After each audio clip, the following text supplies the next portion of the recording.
Yeah. Everton, do you want to say something? Yes, I searched Riachinho is far is it's close to Brasilia, Yes. and my city is close to Belo Horizonte. Mm, I've never been in Belo Horizonte before, but that's great. Diego, can you present yourself for me, for Everton, and also for the ones who's watching us on YouTube? Yeah, of course. So my name is Diego. I'm 27 years old. I'm Peruvian, so I can speak Spanish. I had been living here in Brazil for around, let me see, 6 years. I'm data scientist with where I work in e-commerce. The commerce is Casas Bahia. So I'm living in Pernambuco. The city is near to Recife. Actually, the name is Cararu. And it's my pleasure to be here and practice with you guys. Yeah, congratulations for being here, Diego. I used to be a Spanish host in TNT, but now I'm just a English host, but I love Spanish. And you said you were from Peru, right? No, actually, I'm living here in Brazil. Yeah, you're living in here, but you're from Peru. Yeah, I'm from Peru. Okay, okay. Thank you. So, guys, let's finally start the conversation. And I mean, question number one is a great one to start. Brazil has mandatory voting. Do you think the system should be adopted in other countries? Why or why not? Because some countries they don't, do this thing about you must vote, and if you don't, you have to justify it.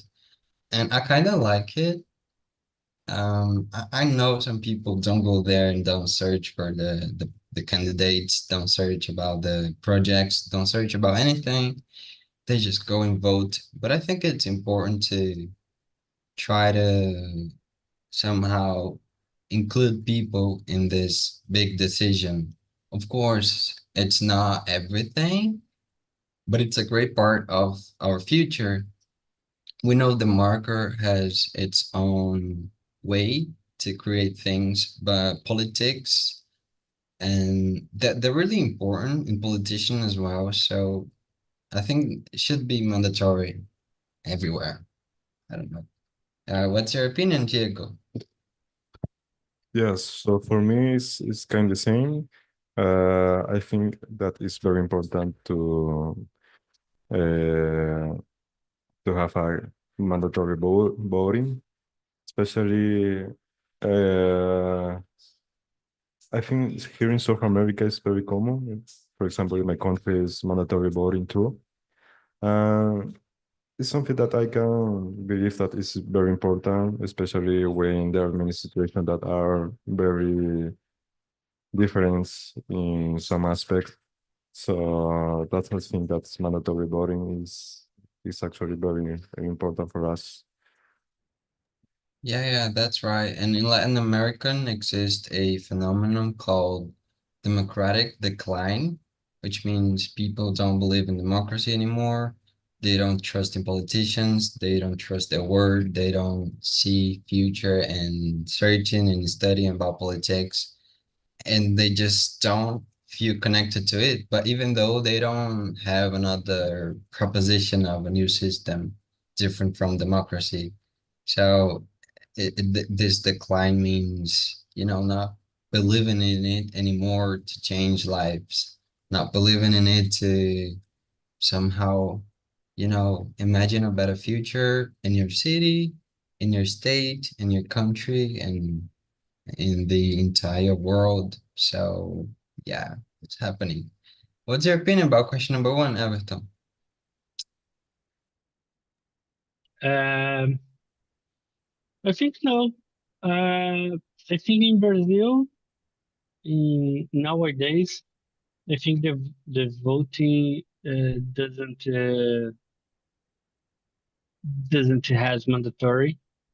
because nowadays I think the politics in Brazil is very complicated scenario and difficult to choose a candidate. And in my opinion, my personal opinion, in São Paulo, for example, we don't have a good pol- politics to vote and delegate to government the city. But when the vote is mandatory, you need to choose the one because today, nowadays, we need choose the better, the less or menos pior, and I Yeah, I think get it's it. complicated because and maybe the vote is not mandatory. Maybe you can have a revolution and so much people don't vote and the maybe surge a new competitors, new politicals to choose the the the best, no the the worst the worst candidate. And now I think the voter don't have a mandatory voting because in Brazil I think it's very complicated to choose. It happens. And it will happen to me in here because I had to choose between in the next turn, because we haven't had the decision yet. So I have to vote again, and I have to choose between two, you know. I'm even ashamed to say their names. I don't want to say it, but they're very different from for what I believe in life. Um, let's go to question number two. Diego, do you want to say something? Yeah, it's something that I could see here in Brazil that there's many aspects that are negative and positive, but I could see that in South America is kind of the same. There are many situations that are not the best comparing to another countries, for example, in Europe or maybe in North America. So yeah, it's quite difficult situation. Yeah, that's right. I agree. So let's go to question number two. How does mandatory voting affect the quality of election results and representation? Is having a blank vote the same as not voting? Everton, you can start because you said something similar to it, but do you think it's the same, not going there and voting blank? Uh, yes, but when you go to the school to vote, I think if you go to the school, you need to choose one to uh, you think the less the worst to choose. Uh, I think the blank vote is effective if we have a revolution in our country or city and so many people vote blank. And okay, I think maybe we can make a revolution, for example. But the percentage that votes in blank is a little and doesn't help our system. And I think is best to choose one candidate to represent you.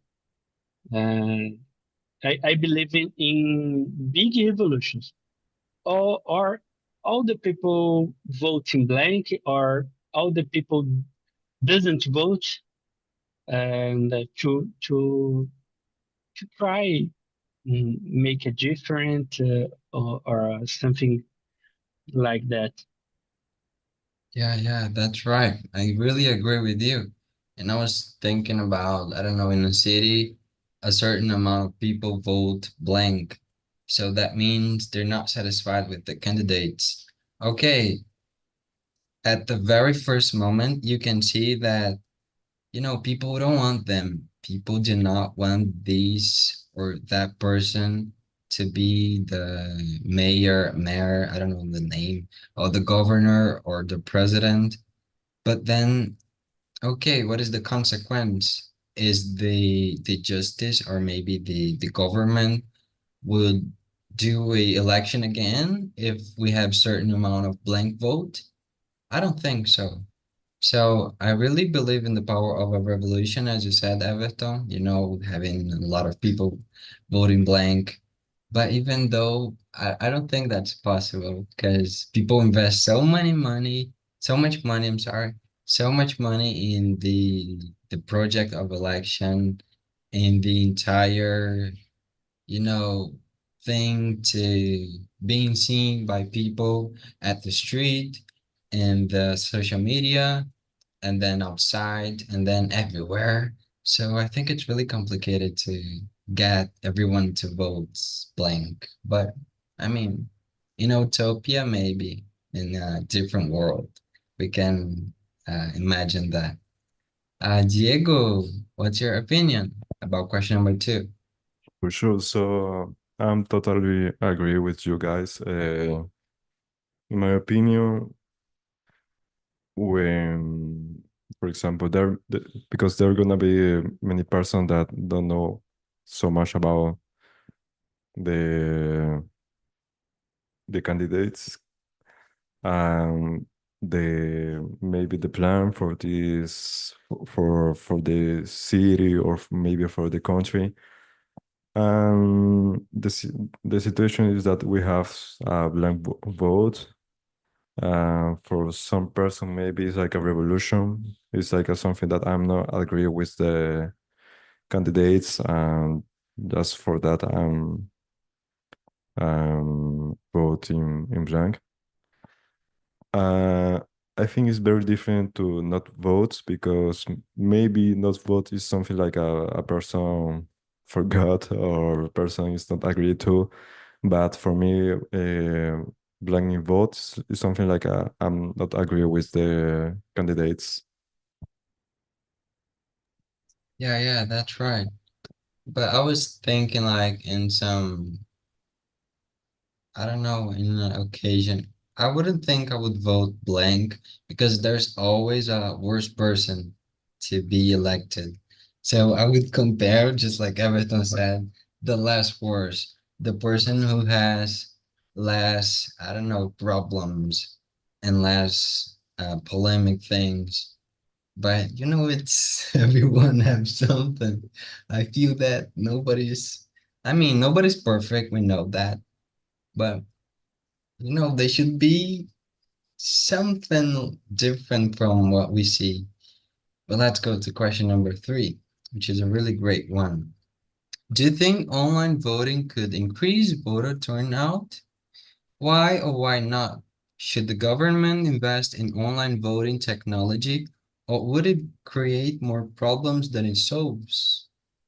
I think, I mean, I don't know, because if we look to our country, particularly, I think it's really difficult because we have people that don't have access to technology. And I'm not just saying that they don't know it. They don't have an internet, they don't have a cell phone, a smartphone, they don't have a computer.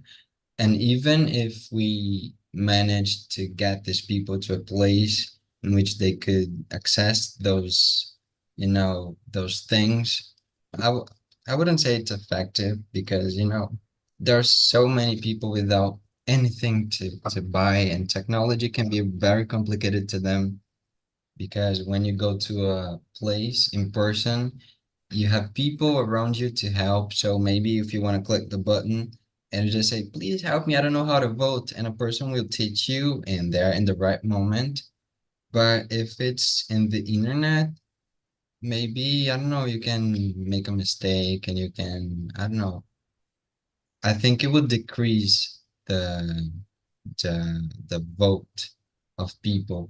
But even though I feel like that would be very great to not go into a place, having this in my home and just click here, and that would be very amazing. But I don't think it's our reality. In some countries, I don't know the name of the country. I'm not sure if they can vote online, but I won't remember the name right now. But they do almost everything online.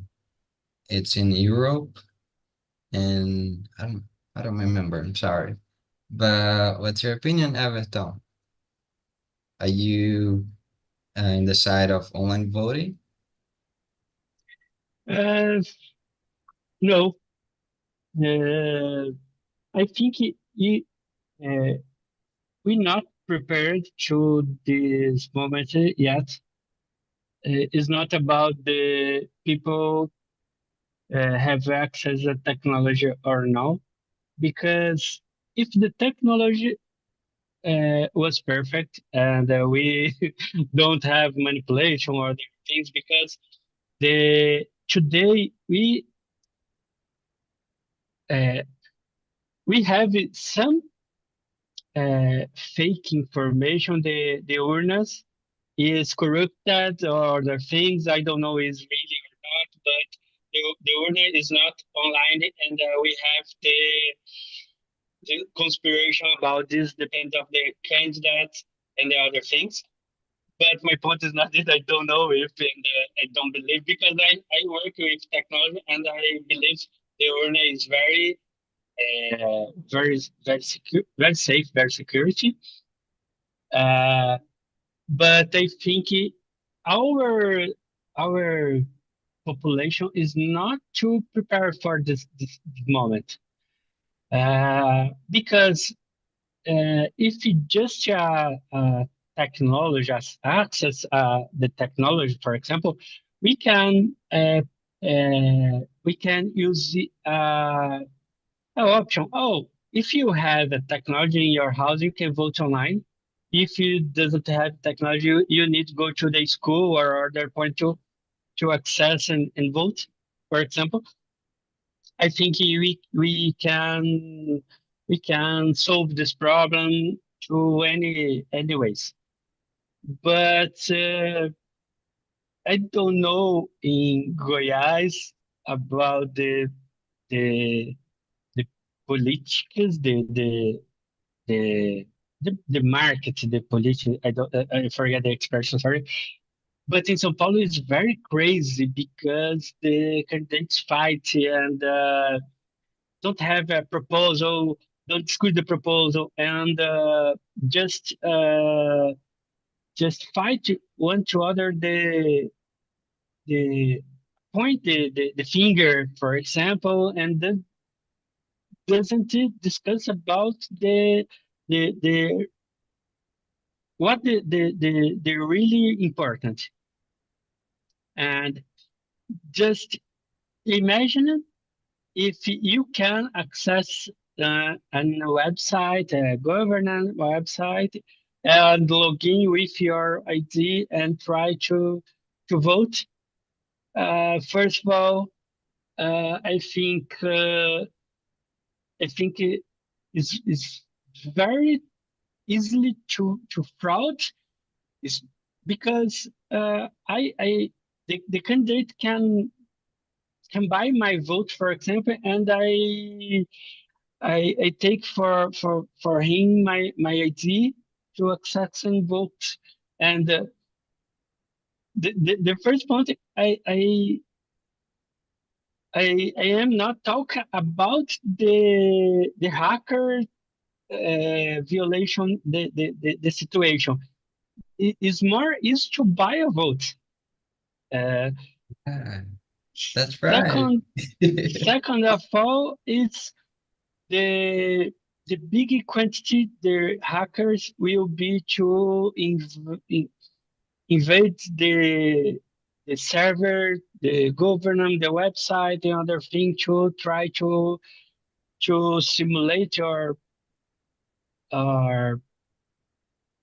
mix the situation or uh, hacker the server to try to one candidate win the election, for example. And later is the population is not prepared to this time. I think. Yeah, I think you have three big points to solve first and later thinking in an online vote, for example. yeah, and it's not just about technology, right? Because it's about believing in democracy, being honest, and punish the ones who buy votes, and then having a system in which people believe in democracy and people want to, you know, want to see a better future for everyone, want to choose the right person to command, want to, I don't know, just search for good things instead of personal things, thinking about the collective, the groups, and everyone in society. And we don't think like that. Yes, I think technology is not our problem. I don't know the Diego opinion, but in Brazil we have one of the top bank systems, the online bank, and the other thing is very security in Brazil is one the top in Brazil. I think if you really uh, can, we can uh, make something like a bank to protect your vote and other things.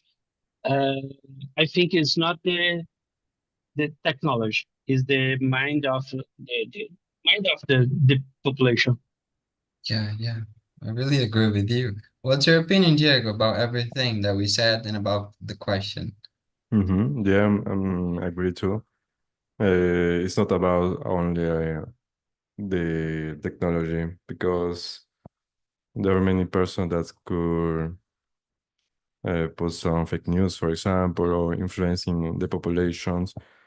Uh, and I could see here, especially in Brazil, for example, there are many systems that actually works. It's like at the banks, Pix is something that is amazing.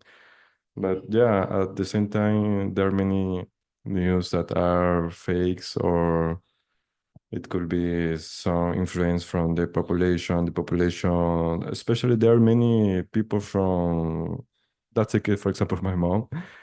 Everything that my mom used to read on Facebook, she believes that. Nowadays, I say to her that is not, she has to not believe everything. But imagine some person that is trying to connect with the technology. It's gonna be quite difficult. Uh, but yeah, responding to the questions, for me, it's a totally no, because as you say, it's quite difficult. There are many people that doesn't touch with technology. It's not simple at all. So yeah, there are gonna be some situation that people don't know about how to manipulate with the internet, how to register. And there are gonna be many situations, for example, that I imagine that there are gonna be some person trying to help with some bad intentions, and this could affect the voting online. For example, some person that is from uh, uh, with some politics, for example, or candidates, they're gonna try to help maybe with some bad intention to another person that not doesn't know about technology. So it's something that I see in, especially in South America, is kind of difficult. I don't believe that online voting is gonna help in South America for many reasons. Yeah, yeah. And I mean, I can see people taking pictures like, oh, with the smartphone or whatever, like, oh, this was my choice and posting it because the vote it's supposed to be secret. But, everyone's free to say, but I mean, it would be very dangerous, I guess. Yeah, let's go to another question.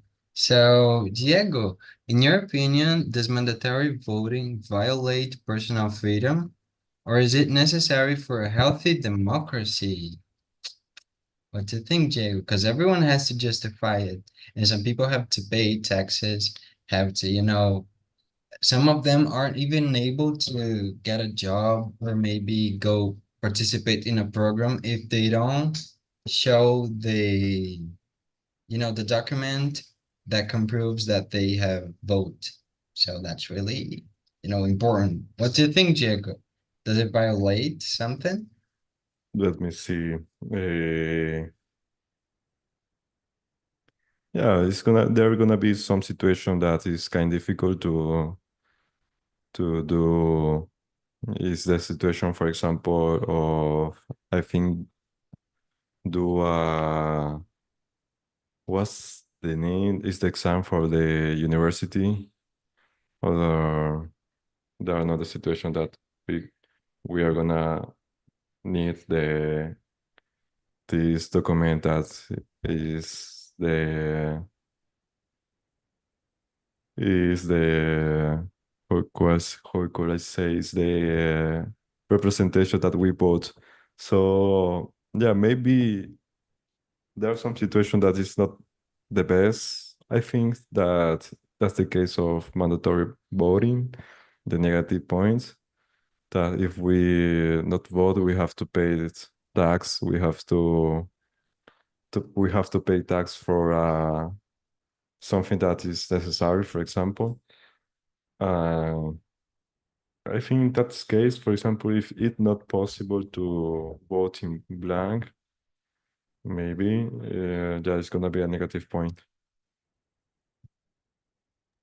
Yeah, yeah, that's right. And I don't think it violates personal freedom personally, because we as citizens have some obligations, have some things that we must do, and deciding the future of our space is one of them. I think it's really important to, you know, be heard and have your opinion somehow, heard in this process of choosing a person to be the representation of your city, your state, your country. So I don't think that's really a bad thing, even though paying for it sometimes make me feel like, oh, what are they gonna do with this money? Because I really don't know. Are they gonna use it to buy, I don't know, urnas, or maybe to pay something? How are they gonna treat it? And to prevent people from fake news, for an example, that's a great thing as well. So I would like to know how they use it. Everton, what is your opinion?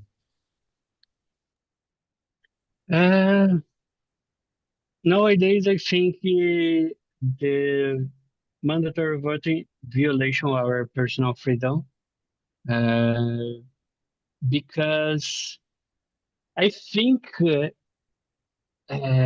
candidate need to convince us to vote in them. Uh, why I need go out to my house to go to the school and select one guy I don't like it, and because it's my obligation, but I don't believe or like this guy. I don't believe that guy will be something good in my city or in my culture. I think the best solution is if the candidate needs the population and the candidate needs convince the population to go to vote. Uh, because if in this moment, for example, I don't believe in in candidates in São Paulo, for example, if I had options, I am not to go to vote, and I can't. I don't go to vote because the tax, because the tax is very, it's five reais, for example, is not a big tax. But I prefer to go to vote to try choose anyone is the less worst person, and and maybe select the person in the first turn, because I don't want to go in the second turn to the school. I go to vote because this, I believe in Victor, and I hope Victor win in the first time, and the suffer finishing the first time. Because this, I believe the today I know in past I think it's like this, but nowadays I think the vote violate our personal freedom, because uh, the candidate need the population, not the population need the candidate. We should be more power in this situation, and we don't have any power. Uh, it's complicated. I think because this. Yeah, yeah, that's an interesting perspective of everything, Everton. Because yeah, if we focus on us, who needs us, I mean, we need the candidate as well, only if that person becomes the representation. But if that person doesn't, have a great coming out, then maybe we won't need them. But at the same time, it's so complicated to imagine. I don't think it would be great to let people choose, but at the same time, they should be allowed to choose whether they want to vote or not. Because if there's anybody that they don't support, what's the matter of going there and voting someone that they don't believe? So, what is the democracy? Letting people choose? But it's so complicated. Let's go to another question. Oh, question number five. It's really large. There are so many words in here. Everton, would you like to read question number five? Yes, yes. Okay, The municipality of Inhaúma, in the central region of Minas Gerais, was the protagonism of the unusual situation after the vote count in the elections this Sunday, the 6th. Voters in the Minas Gerais municipality, with the 6,239 inhabitants, gave exactly the same number of votes to the mayoral candidate Zula and Carlinhos. What solution would you give to this unexpected situation? I know the result because it's very uncommon, and I know the what the solution is is uh, was be. Uh, in my opinion, if the candidates have a tie, I think we needed the second term, for example, to try decide it for one. But I don't know if the constitution, but I know the result, and I don't believe in this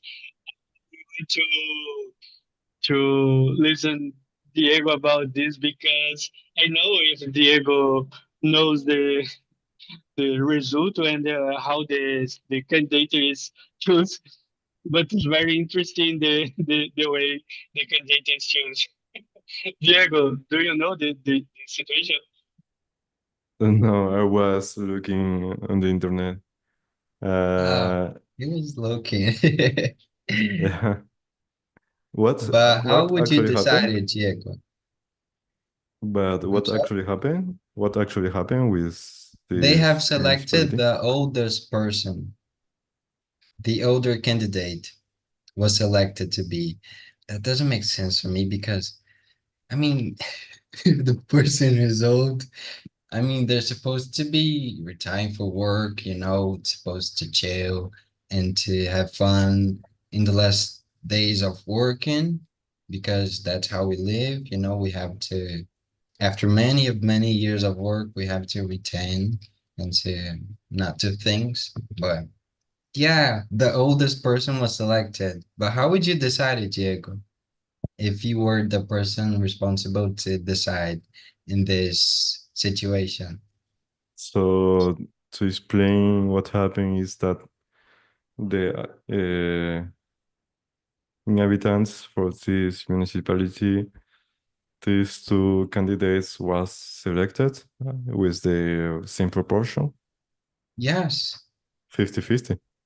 Yes, exactly the All same. right. Well, it's something that wow, that was very interesting.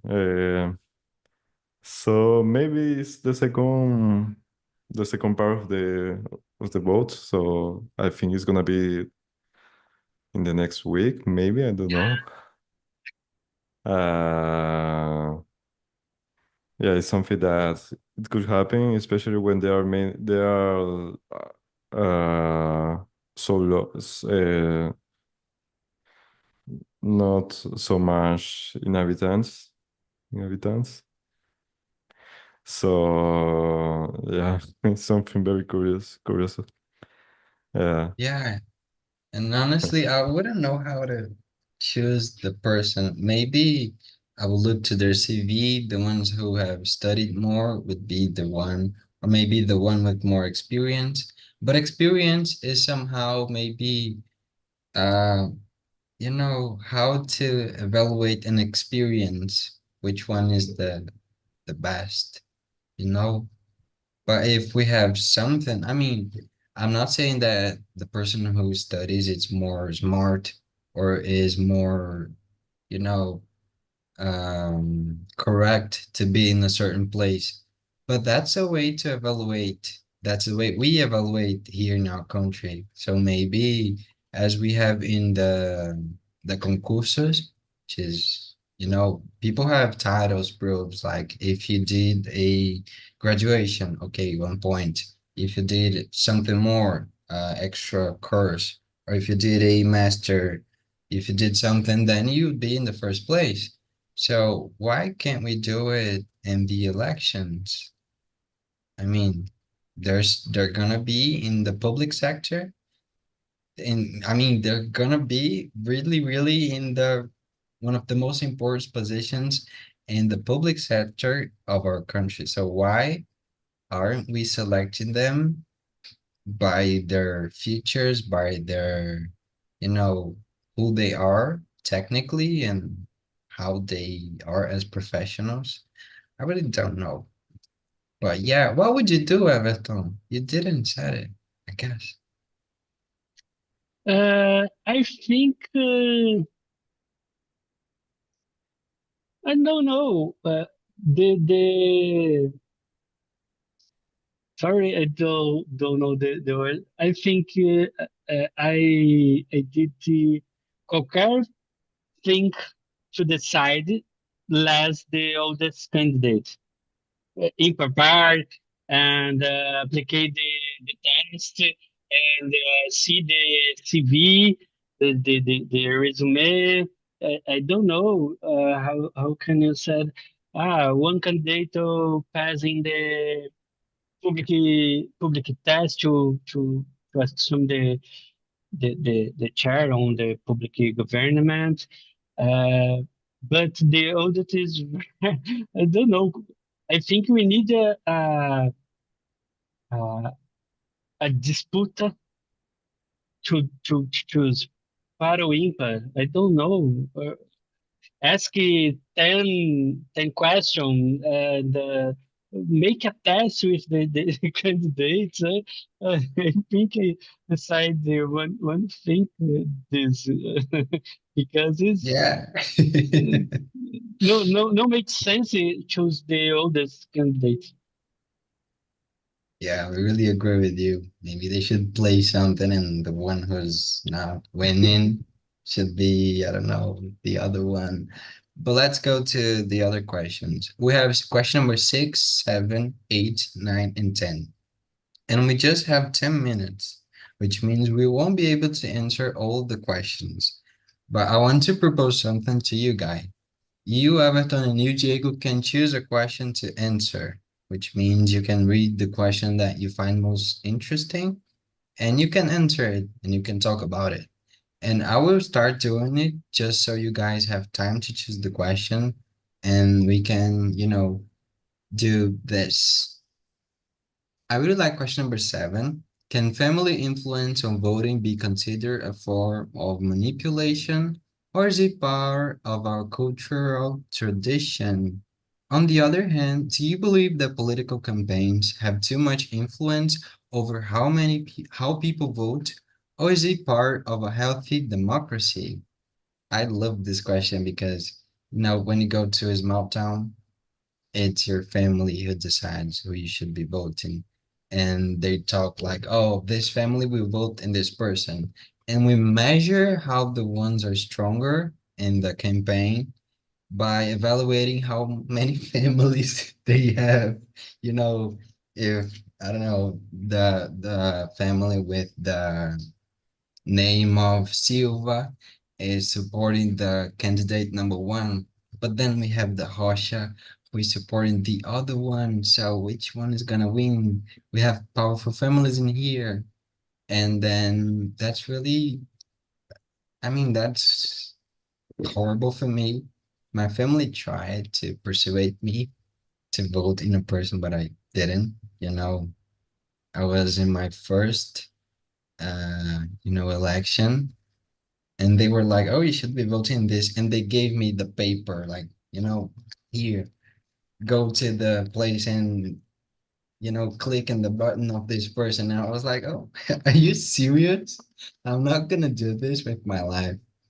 And they were like, "Oh, disappointed with me," because that's how it happens in small towns. Even in here, I think we have in big towns the support of families and the support of certain communities that may help you.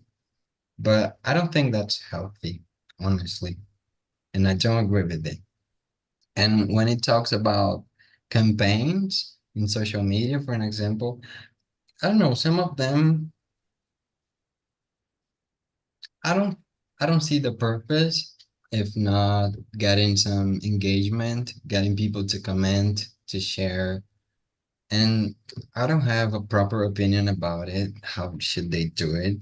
I hated to see in the television, the candidates and people saying what they're gonna do with us, what they're gonna do in the city.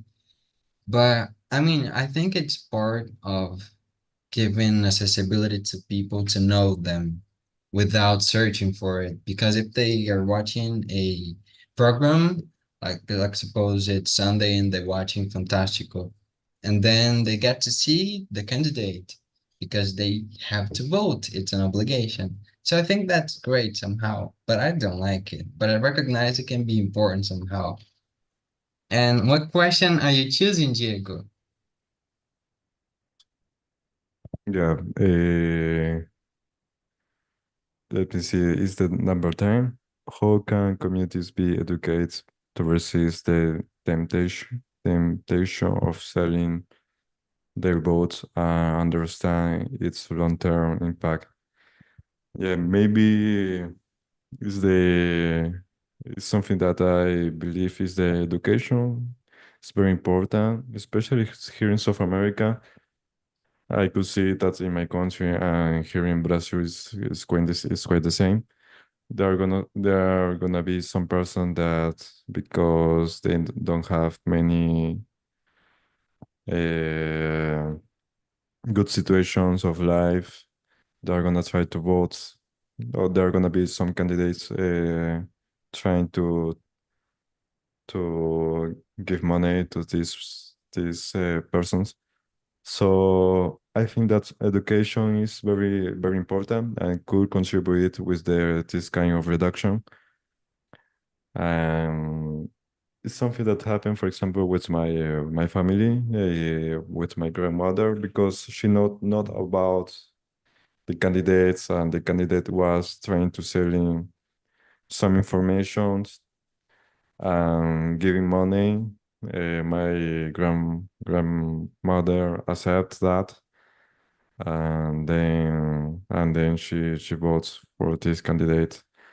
Maybe with some information, with some education, uh, in the education of, for example, that is saving a vote is not good, because in long term is there gonna be some impact, especially with some bad candidate. Imagine that a candidate that's are trying to obtain some votes by money, so it's gonna be an impact in the future, because if this person is doing that, it's gonna be there. This person is gonna do something that is wrong in the future, maybe. Yeah. Yeah.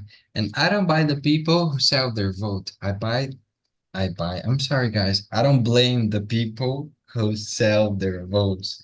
I blame the people who buy the votes because money is very important. And if we as society don't believe in democracy, if we don't believe in the politicians anymore, if we don't believe in the public power, what's the matter of voting in someone? If we can get money from it, okay. I mean, I think that's the how the mind works. I'm not saying that that's okay, Diego. I'm not saying that people should sell their votes. What I'm saying is somehow it makes sense in some occasions because if we don't believe in democracy and voting, I mean, we can do it and get something in exchange, which is money, which is very important. We need money to survive, to pay our bills, to, just exist. But yeah, Yeah. I don't agree. I wouldn't do it. Or maybe I will, but I wouldn't. Everton, what question are you choosing? Number 8. How can you reduce the impact of political figures or influential family in stir election outcome? Uh, uh, it's complicated, but I think in families, for example, when we talk about influential families, maybe the same family don't candidate in the same partido, for example. I don't know. The one way to block this thing, uh, to try to try put end in the hegemony of the families, for example. It's difficult, but I think in a small city is more common than in São Paulo, for example. And when we talk about a little cities like your city, Victor, maybe this situation is very common because we have the families that maintain the hegemony in the political situation, and the grandfather, father, and the son, and the daughter, and the other thing, because they govern so much time and have much money to buy electors, to put more publicity in the streets, or be, because our population don't have the education necessary, political education or money education, or very many things to decide for him. Uh, all of us are very influential and manipulation. And when we talk about little city or uh, poor people that have less education, is more easy to manipulation and buy a vote, for example. And when you are a big family, so much money is very easy to buy, because in the next 4 years we recover the money, and three, four, five twice. Yeah, that's right. And that's really sad what you said, but it's the truth.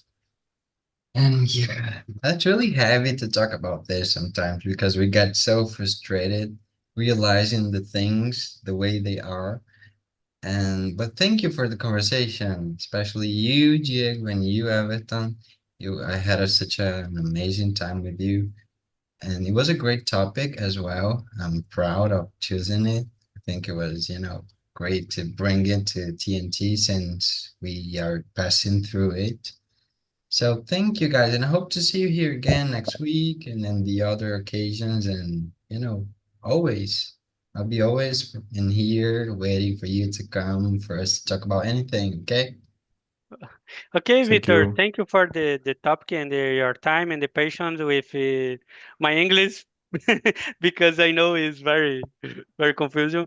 But thank you, Diego, for help and patient too.